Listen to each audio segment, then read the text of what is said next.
नवरात्र की ब्रह्म मुहूर्त पर करिए माँ स्कंध माता की ध्यान।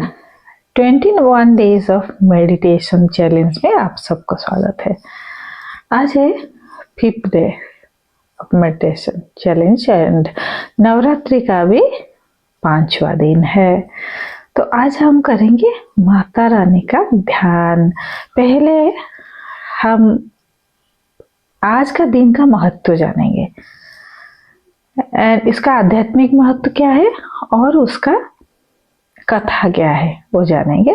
फिर माता का एनर्जी का प्रभाव हमारा ऊपर कैसे पड़ता है उसके बारे में गुरुदेव श्री श्री रविशंकर क्या बोलते हैं वो सुनेंगे। फिर हम ध्यान करेंगे। तो वीडियो को कंटिन्यू करिए, वीडियो को लास्ट तक देखिए।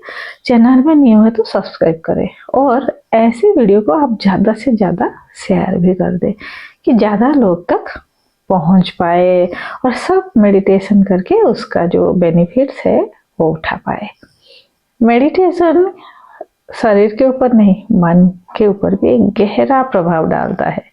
रिसर्च से पता चला है कि हार्मोन ज़्यादा से ज़्यादा इंक्रीज होता है। तो हार्मोन, हैप्पी हार्मोन जब इंक्रीज होता है हम खुश रहते हैं। खुश रहने के साथ बहुत सारे चीज, मानसिक स्थिति जो हमारा वो जड़ित है। तो मानसिक सुस्तता भी बना रहता है। बस कंधे को थोड़ा ऊपर उठाए और ढीला छोड़ दे एंड रिलैक्स कर दे। दोनों कंधों को रिलैक्स करे, ना कि ऐसे करे, ना कि झुक के बैठे।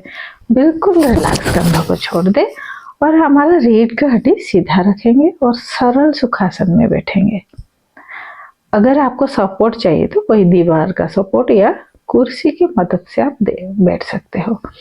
दोनों हाथ आप ऐसे मुद्रा के ऊपर रख सकते हो या तो चिन्ह मुद्रा में भी कर सकते हो। सिंपली ऐसे रख के दोनों हथेलियां रहेगा घुटनों के ऊपर और आसमान की ओर खोलिए। धीरे से गहरा लंबा सांस भरेंगे। नहीं हो, मुझे कुछ नहीं करना है, मुझे कुछ नहीं चाहिए और मैं कुछ भी नहीं हूँ। ये तीन गुरु के प्रति, अपने भगवान के प्रति, माता रानी के प्रति समर्पित हो जाए। एक समर्पण भाव से जब हम ध्यान शुरू करते हैं बहुत अच्छा ध्यान लगता है। उससे पहले आपके शरीर में अगर कहीं लेदर बेल्ट है, वॉच है तो आप आराम से निकाल दीजिए। कहीं लेदर बैग आपके पॉकेट में है उसको भी निकाल दीजिए, क्योंकि लेदर का चीज है ना, उसमें वो मरा हुआ एक स्किन को यूज करके बनता है जिसमें एनर्जी बिल्कुल नहीं, डेड एनर्जी है, नेगेटिव एनर्जी है। और हमारा शरीर में हम क्या करते हैं, पॉजिटिव एनर्जी को हम अभी इंक्रीज कर रहे हैं थ्रू मेडिटेशन। इसीलिए ये सब चीजों को ना ही यूज करें। एक नॉर्मल गहरा सांस अंदर भरे और धीरे धीरे बाहर निकाले। नवरात्रि के 5वां दिन माँ स्कंध माता की पूजा हो जाती है। देवी का रूप 4 भुजाएं हैं, उनके 2 हाथ में कमल है, एक हाथ में अपने दिव्य पुत्र कार्तिकेय को सहारा देते हुए, चौथा हाथ भक्तों की इच्छाएं पूरे करने वाली आशीर्वाद है, ब्लेसिंग हैंड। उनकी 3 आंखें, उन्हें अपने एक हाथ से अपने 6 मुख वाले पुत्र कार्तिकेय को पकड़े हुए दिखाया गया है।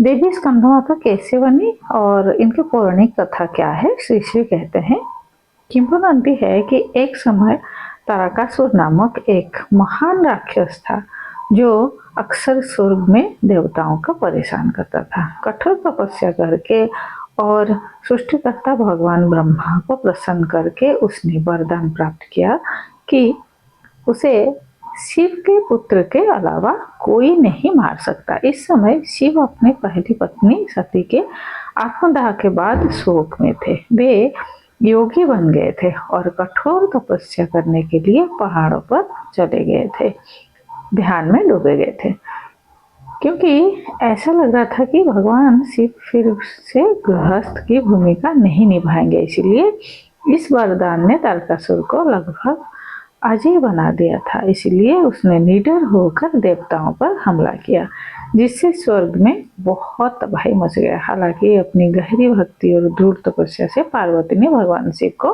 प्रसन्न किया और उन्हें अपने तप से बाहर आने के लिए मना लिया।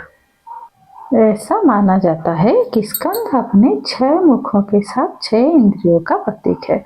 गुरुदेव श्री श्री रविशंकर कहते हैं कि स्कंद माता 6 ज्ञान प्रणालियों या दर्शन की जननी है। न्याय, विशेषिक, सांख्य, योग, वेदांत और मीमांसा, ये 6 दर्शन की जननी है, उनसे उत्पत्ति है।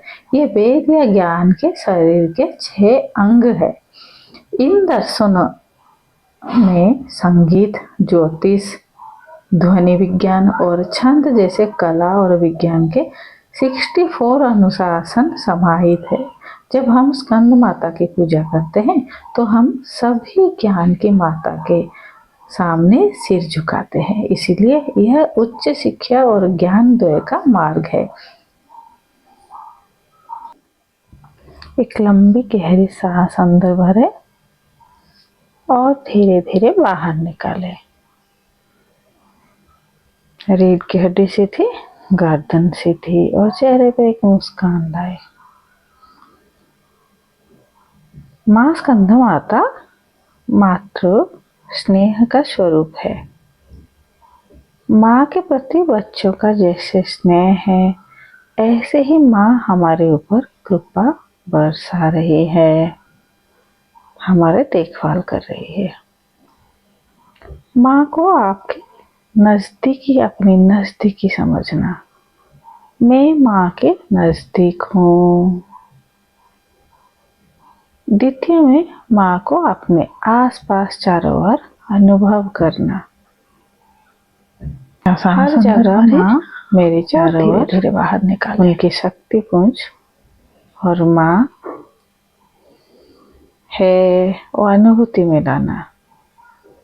मैं माँ का सबसे नजदीक हूँ और माँ मेरे चारों ओर उपस्थित है। मैं माँ का एक अंश हूँ। अपने मन को विस्तार कीजिए और दैवी शक्ति के साथ, मैं दैवी शक्ति का एक अंश हूँ, ऐसे अनुभव कीजिए। शांत हो जाए। एक लंबी गहरी सांस भरे और धीरे से बाहर निकाले।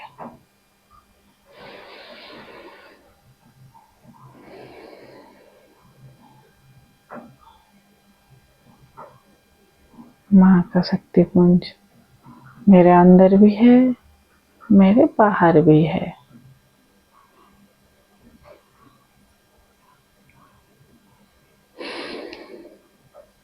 एक लंबी गहरी सांस भरे, सांस छोड़ते छोड़ते शांत हो जाए।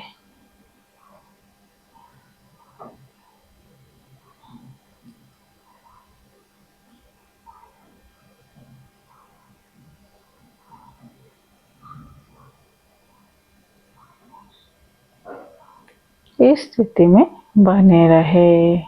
माँ की प्यार, माँ की सानिध्य का अनुभव करे। जैसे एक माँ स्नेहपूर्वक बच्चे को अपने गोदी में बिठाते,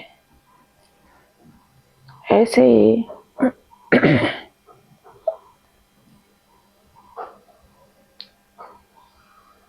हम माँ के गोदी में हैं।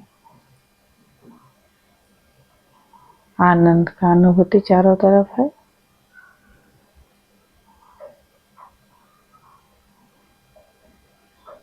शक्ति के साथ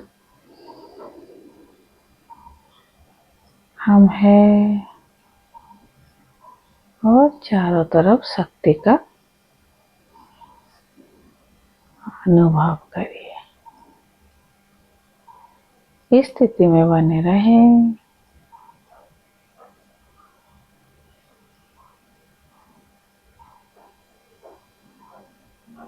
एक लंबी गहरी सांस भरें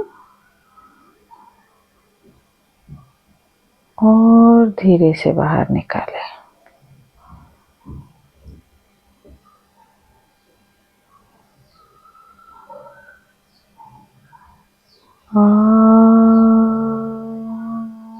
असतो मा सद्गमया तमसो मा ज्योतिर्गमया मृत्युर्मा